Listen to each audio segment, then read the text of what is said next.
Water is the essential element that all life depends upon. Compared to other planets, the Earth is uniquely endowed. It is nourished by water and air, and blessed with the successions of night and day caused by its orbit around the Sun with the Moon. Abundant, diverse, and unique life forms have evolved on Earth.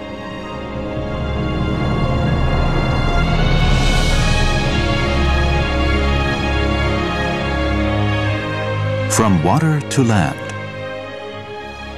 From creeping aquatic plants to erect trees and shrubs.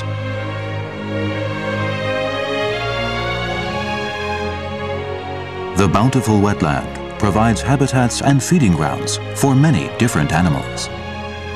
With the changing seasons, either as long-term residents or transient passengers, these animals take turns to perform on Mother Nature's stage. They exist in symbiotic or predatory competition, where they occupy their own niches in life's theater and thrive. This expanse of low-lying, seemingly waterlogged wasteland appears in the eyes of many people to be a marshland that lacks development value. But careful scrutiny shows that it is really a wetland paradise that conceals unlimited, exuberant vitality. Located on the west side of Hengchuan Peninsula, the Hengchuan Rift Valley was formed by plate tectonic movement 1 million years ago. After the central mountain range pushed westward along the Hengchuan Fault, the front edge of the fault subsided gently and the Hengchuan Rift Valley took shape. The low-lying wetland at the southern tip of the Rift Valley slowly collected enough rainwater to form Longluan Lake, the largest inland lake in the peninsula. It covers 175 hectares and is referred to by the locals simply as the Big Lake. Owing to its depressed topography, the Big Lake was always prone to flooding during the rainy seasons. In 1948, the government funded the construction of dikes. Since then, the flooding has subsided and Longluan Lake became an important reservoir for the Hengchuan Peninsula. The groundwater, as well as water flowing out from Longluan Lake, has been the main source of agricultural irrigation. In addition to Hengchuan Peninsula's signature produce, onions, the other important product which needs water for irrigation is rice. From seedlings to the plants laden with grains, rice needs water all the time. This is when Longluan Lake plays its major role as a reservoir.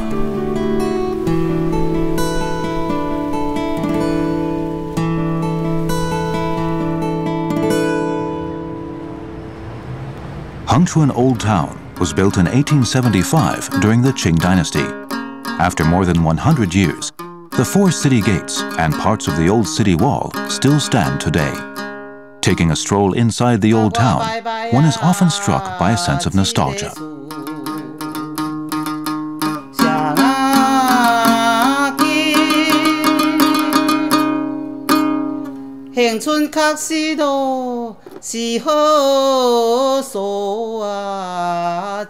Next to the West Gate, there's a well-known attraction called Monkey Cave Hill. Below it, a stone wall by the Guangning Palace sports the poem Hengchuan 8 Views, written by the poet Liang Yan in 1879. One of the views mentioned in the poem describes moonlight reflected in the heart of the lake after a thunderstorm. That is Longluan Lake. Another poet, Zhong Tianyou, also praised the beautiful lake view as autumn reflected on the Dragon Lake. In different seasons, be it at dawn or at night, Longluan Lake is always able to show its unique beauty.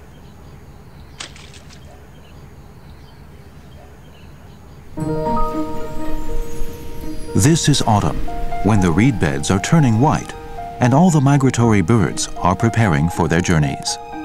In the fields, damselflies can be seen fluttering delicately everywhere.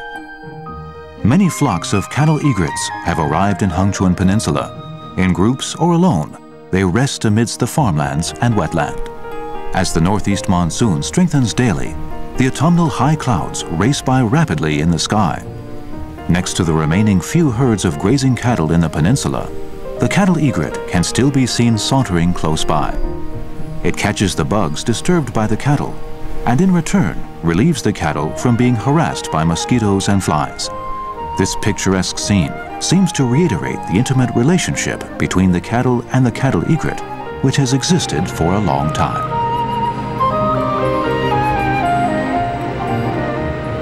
However, as time moves on, farming has been mechanized.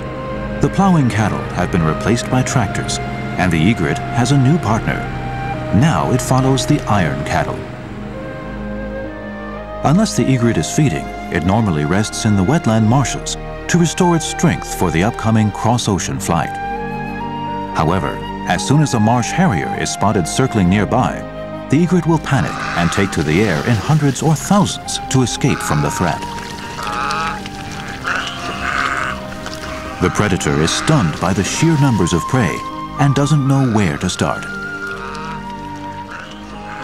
To avoid the heat of day and being hunted by diurnal predators, most migratory birds choose to move on at night. As darkness closes in, and after a few hovering test flights, this flock of egrets begins to mobilize. They form their migratory formation and set off on their journey towards the south. During every August and September, migratory activities such as this will persist from evening to the dark of night.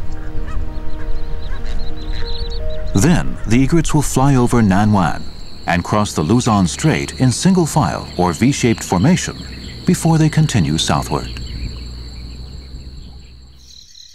Apart from the lively scenes during the day, the struggles for survival are staged at Longluan Lake at night as well. Among the twisting vines and roots of aquatic plants, the greedy dragonfly nymph hunts incessantly for anything alive. Whether it's a cute plump tadpole, midge larva,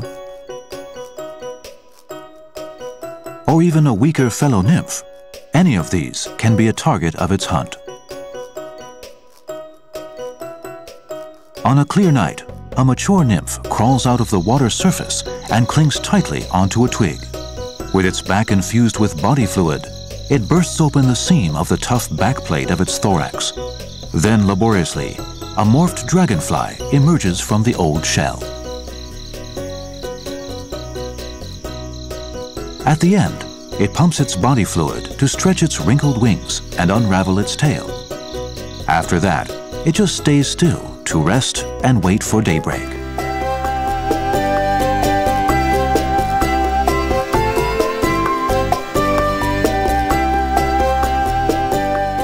Many creatures often adopt the reproduction strategy of collective occurrence as a trade-off for the continuity of life.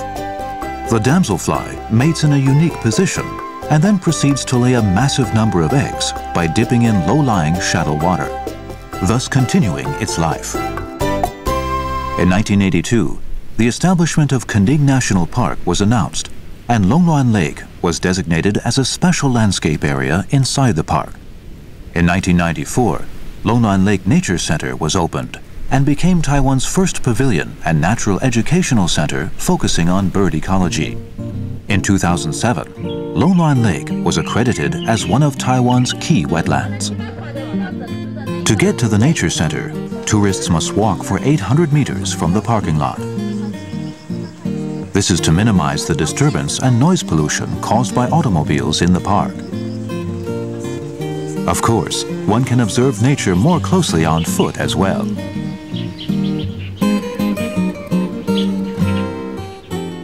Besides the rich array of outdoor flora for observation, Longluan Lake Nature Center provides a cozy indoor environment, birdwatching equipment, and guided tours, so that visitors can fully enjoy the changing colors, light and shadows of the lake, and the beauty of the wild birds.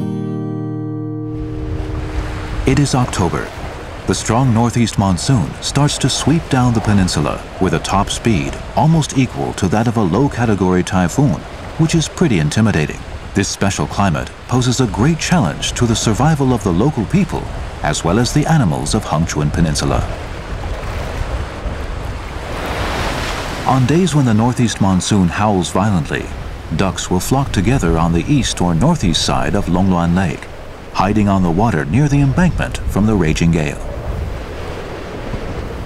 The majority of wintering migratory birds of Longluan Lake are wild geese and ducks, with the tufted duck being the most common species, numbering around 2,000. The tufted duck is very skillful at diving. Like many other waterfowl, it's equipped with a well-developed uropygial or preen gland, which protects and makes the duck's feathers waterproof, so it can stay active on the water all day. With its neat diving technique, the tufted duck can chase and capture aquatic creatures, as well as escape from any threat.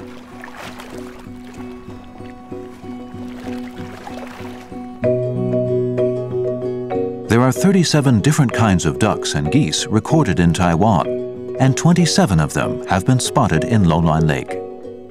Apart from moving and resting on the lake, they will fly in groups into the wetland or rice paddies surrounding the lake, or outside the north embankment to feed. Ducks are omnivorous birds. Be it algae, tender shoots, stems or leaves of aquatic plants, fish, shellfish, or even insects, ducks won't say no to anything. The spotted-billed duck can be seen all year round here and is one of the few ducks that actually breed in Longluan Lake. As opposed to the tufted duck's amazing diving prowess, the rotund spotted-billed duck can only resort to the upside-down, bottom-up position to get food underwater.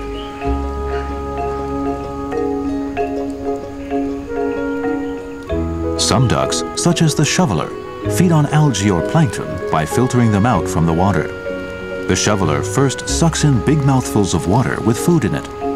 Then it squeezes the discharge of water from both sides of its sieve-like beak before swallowing any food separated out this way. Ducks are also known to work together, sometimes in a big group, paddling in sync and in a circle, creating a whirlpool to churn up the food from the bottom and then feed in unison.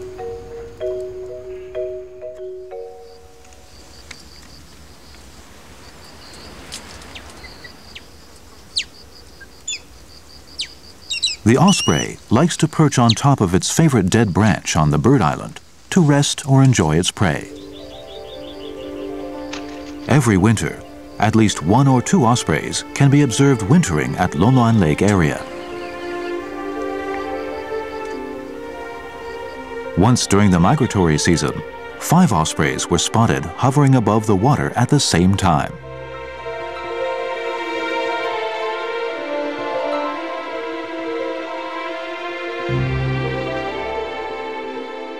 The osprey is an active predator.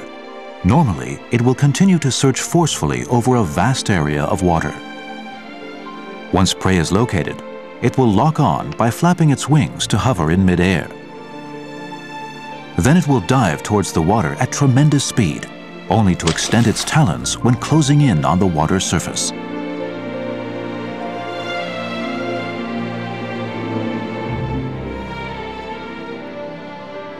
Because fish are normally slippery, the osprey has evolved special toes to fasten the prey tightly so that no fish can struggle to get free. While grabbing the prey with both feet will inevitably slow it down in flight, the clever osprey learns to turn its talons to align the fish head forward to reduce air resistance. The sturdy dead branch on the bird island is the osprey's favorite dining table. Unless the northeast monsoon is blowing so hard as to make it impossible to stay put, the osprey brings its prey back here to enjoy at leisure. Rare and large geese, such as the white-fronted goose and the bean goose, have also started to winter in Longluan Lake regularly in the past few years. Still, to most people, the wetlands that waterfowl favor are nothing but useless, waterlogged wastelands. Junk or waste can sometimes be found around the private fish farms along the east bank. Only a limited number of patrolling personnel are available to provide guidance and law enforcement. The intention of constructing the artificial embankment is to improve the environment. However, though turning the original hydrophilic natural embankment into concrete walls might be a quick fix, it could lead to habitat destruction and severe environmental impact. In contrast to the artificial environment on the east side of Longluan Lake, diverse vegetation and habitats are still intact on the west side. Thanks to the long-term careful design and maintenance, the continuing hydrophilic natural embankment has provided a safe and friendly environment, undisturbed by human interference. Formosan sika deer, released back into the wild, can now roam freely and live here at leisure. Other human activities along the shore might also disturb the wildlife. In the past, local people used to go fishing and catch shellfish by the lake. Now, all these activities are prohibited by law. Inspection and persuasion are enforced to minimize impact on wildlife. In the old days, to stop the wild ducks from damaging the fragile crop seedlings, farmers resorted to the most direct prevention method, capturing them with bird netting or killing them with poisonous bait. Nowadays, using the more friendly warning flashlights to expel the ducks has become the fashion.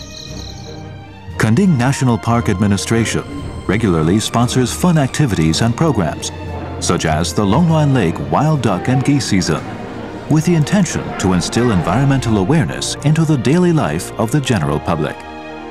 Nothing can last long without a sound foundation.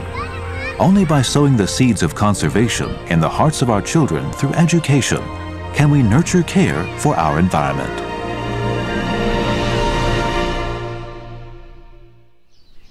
Spring has arrived and flowers are in bloom. Driven by biological clocks, the birds launch their breeding rituals.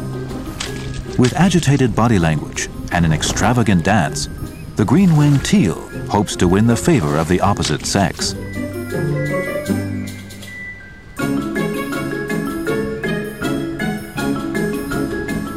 The male teal chooses a special site to perform his mating display with great gusto.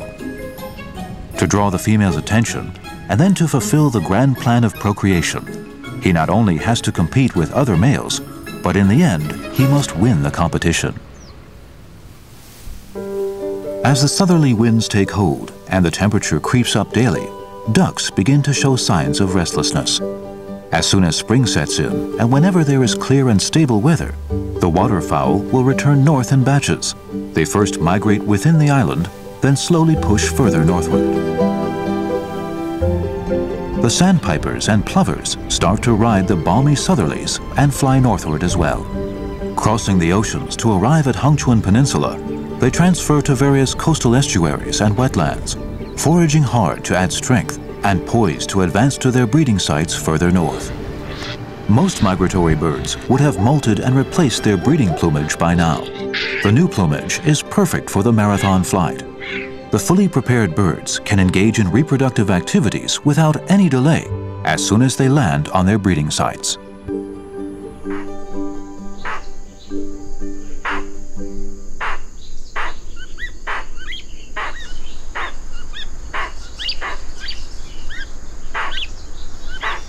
As springtime begins, resident birds enter mating season as well.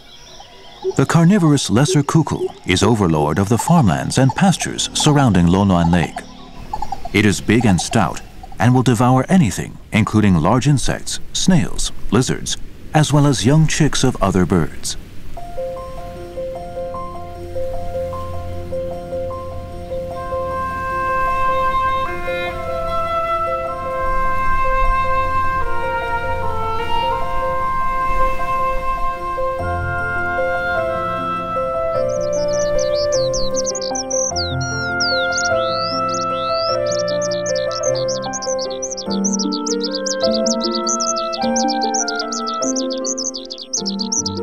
Although the painted snipe is a common resident in the rice paddies and wetland marshes, owing to its shy nature, it's not often spotted. However, during mating season, the touching scene of the snipe couple in a wife takes the lead and husband follows ritual can be easily seen. With the female being a notorious shrew, the slightest attempt from other females to seduce her spouse incurs an explosion of threats until the intruder is driven away. In the breeding model of the painted snipe, the sexual roles are reversed.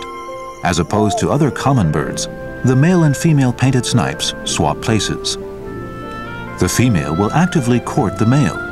She will often sing hard from dusk to late at night, in order to find a suitable mate to build a love nest with her.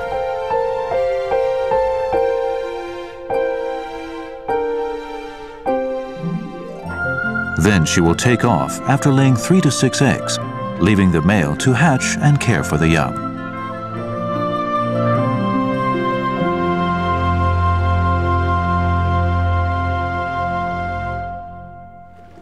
The fish reserve in Longluan Lake is rich in both variety and quantity. This, of course, attracts quite a few aquatic food lovers, and the kingfisher is one of them. The kingfisher specializes in diving into the water to catch the fish or shellfish, and then returns to perch on a dead branch to enjoy its catch.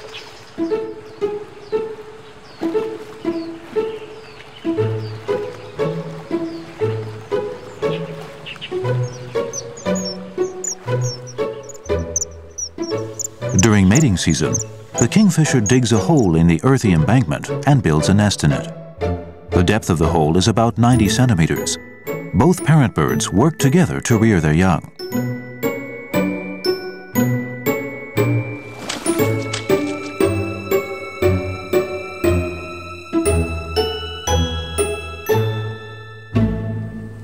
Normally, there are 4 to 6 chicks in each brood. The chick's appetite is like a bottomless pit, so both parent birds can only hunt until they drop, trying to meet the chick's endless demands. Summer arrives to officially announce the start of the typhoon season, as well as the beginning of the rainy season for Hengchuan Peninsula. Laden with enormous energy and huge amounts of rainfall, the southern tropical cyclone watches like a tiger, ready to pounce on the island. In August 2011, intense typhoon Namadu moved directly towards Taiwan from the Luzon Strait. In terms of typhoon paths, Hengchuan Peninsula sticks out as an outpost of Taiwan. It is therefore always pre-exposed to the treacherous atmosphere brought about by the typhoon's peripheral circulation before it actually strikes.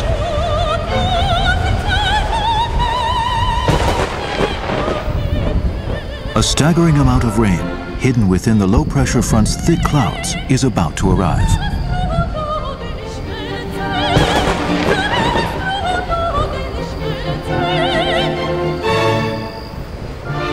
Although Namadu eventually landed in Taidong, and after crossing the central mountain range, weakened into a tropical storm, which lifted the alarm, its typhoon circulation sucked in a strong southwesterly airstream, bringing amazing amounts of precipitation to the Hengchuan Peninsula. While the storm lasted, total precipitation in Hengchuan exceeded 1,000 millimeters, breaking Hengchuan Weather Station's precipitation record over the past 115 years. Owing to its low-lying altitude, Longluan Lake area was like an oversaturated sponge, with its water retention function overloaded. As a result, excess rainwater flooded the surrounding wetland marshes and farmlands.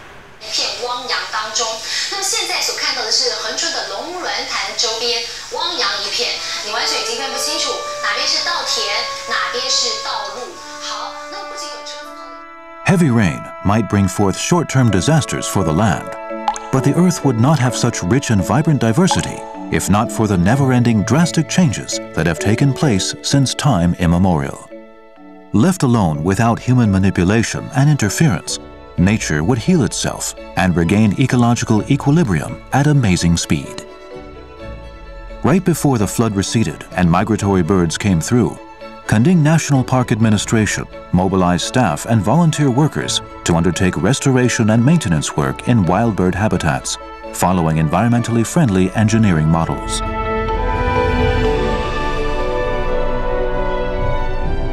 It is autumn again, the time of the year when migratory birds embark on their journeys. A crowd positions itself along the embankment, preparing to marvel at the annual extravaganza. Trustworthy egrets return on schedule the same as in years before. Seeming to have sensed the passion of the audience, they repeatedly perform a spectacular aerial dance, covering the entire sky. In the eyes of many living things, the big lake, Longluan Lake, is a safe habitat upon which their survival depends. The links in a teeming food chain, complete and tightly connected. The last haven for waterfowl on the southern tip of this island. a heavenly transit stop for migratory birds, a wetland paradise on the Cape to sustain the lives of people of the Hengchuan Peninsula, as well as its many other living creatures.